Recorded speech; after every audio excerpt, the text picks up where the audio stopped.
సామెతలు 7వ అధ్యాయము. నా కుమారుడా, నా మాటలను మనస్సున నుంచుకొనుము, నా ఆజ్ఞలను నీ యొద్ద దాచిపెట్టుకొనుము. నా ఆజ్ఞలను నీవు మనస్సున నుంచుకొనిన ఎడల నీ కనుపాప వలె నా ఉపదేశమును కాపాడిన ఎడల నీవు బ్రతుకుదువు.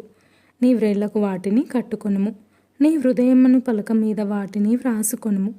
జ్ఞానంతో నీవు నాకు అక్కవనియు, తెలివితో నీవు నాకు చెలికత్తెవనియు చెప్పుము.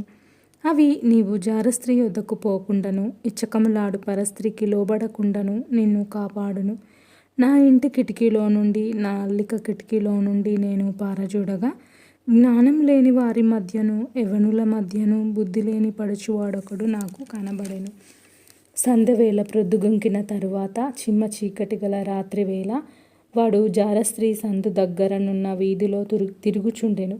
దాని ఇంటి మార్గమున నడుచుచుండెను. అంతటా వేశ్య వేషము వేసుకొనిన కపటము గల స్త్రీ ఒకటి వానిని ఎదుర్కొన వచ్చెను. అది బొబ్బలు పెట్టునది, స్వేచ్ఛగా తిరుగునది. దాని పాదములు దాని ఇంట నిలువవు. ఒకప్పుడు ఇంటి ఎదుటను, ఒకప్పుడు సంత వీధులలోనూ అది ఉండును. ప్రతి సందు దగ్గరను అది పొంచి ఉండును. అది వానిని పట్టుకొని ముద్దు పెట్టుకొనెను. సిగ్గుమాలిన ముఖము పెట్టుకొని ఇట్లా నేను, సమాధాన బలులను నేను అర్పింపవలసి ఉంటిని. నేడు నా మ్రొక్కుబళ్ళు చెల్లించి ఉన్నాను. కాబట్టి నేను నిన్ను కలుసుకొనవలనని రాగా, నిన్ను ఎదుర్కొనవలనని బయలుదేరగా నీవే కనబడితివి.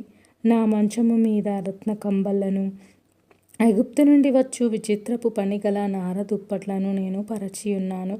నా పరుపు మీద బోళము, అగరు, కారపు చెక్క చల్లి ఉన్నాను. ఉదయము వరకు వలపు తీరా తృప్తి పొందుదము రమ్ము. పరస్పర మోహము చేత చాలా సంతుష్టి నొందుదము రమ్ము. పురుషుడు ఇంట లేడు, దూర ప్రయాణము వెళ్ళి ఉన్నాడు. అతడు సొమ్ము సంచి చేత పట్టుకొని పోయెను. పున్నమ నాటి వరకు ఇంటికి తిరిగి రాడు అనెను. అది తన అధికమైన లాలన మాటల చేత వానిని లోపరచుకొనెను. తాను పలికిన ఇచ్చకపు మాటల చేత వానిని ఈడ్చుకొని పోయెను. వెంటనే పశువు వదకు పోవునట్లును, పరులచే జిక్కినవాడు సంఖ్యలలోనికి పోవునట్లును, తనకు ప్రాణహానికరమైనదని ఎరుగక రుయొద్దకు పక్షి త్వరపడునట్లును, వాని గుండెను అంబు చీల్చు వరకు వాడు దాని వెంట పోయెను. నా కుమారులారా, చెవియొగ్గుడి, నా నోటి మాటలను ఆలకింపుడి. జారస్త్రీ మార్గముల తట్టు నీ మనస్సు తొలగనీయకుము. దారి తప్పి అది నడుచు త్రోవలలోనికి పోకుము. అది గాయపరచి పడద్రోసిన వారు అనేకులు, అది చంపిన వారు లెక్కలేనంత మంది.